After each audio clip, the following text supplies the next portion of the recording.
We're what you might call an online information company, and we analyse all the industries of Australia, almost 500 of them, and we analyse those with 5-year forecasts and analysis of competitors, etc.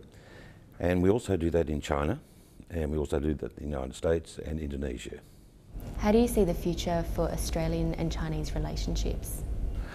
Well, I think only one way, and that's up and bigger and brighter. After all, we are trading more with China now than we've ever done, and I think the best is yet to come. We're probably more noted at the moment for exporting a lot of minerals, obviously, to China, and importing a lot of manufacturers from China to Australia. But I think if we're to go a long way out into the future, we probably will see things like tourism become one of the most important trade items between China and Australia. So how do you see Australia as a beneficiary of this growth? I think where Australia is benefiting is that having had a continuing good relationship with Japan as our major trading partner, we're now dealing with a country with a population that's over 10 times the size of Japan, not yet as big as Japan, although it will be probably within the next 5 years, so that in a sense we're going to have two very important trading partners in the Asia Pacific for Australia, and between the two of them probably getting up towards 2/3 of our trade. And I think in due course too we'll see a lot more investment between the two countries as well. But certainly as China becomes once again the world's largest single economy, as it has been for most of the last 3,000 years, I think it's a great ally for Australia to have. So what shift in focus should we adopt?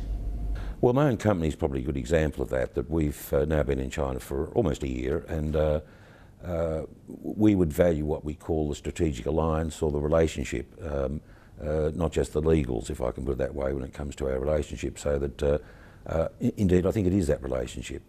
I think the Chinese do like to do business with people they like, but strangely so do Australians as well. It's just that we've become more legalistic over the last century or so, but I think combining the legalism and more importantly with the trust and the relationship is the sort of developments I think going forward. China's biggest industry at the moment is manufacturing. It accounts for about 42% of its entire economy, compared with Australia, which has only about 10% of its economy in manufacturing, although at our peak back in the 1960s we did reach something like about 30% of our economy, but never as much as 42%.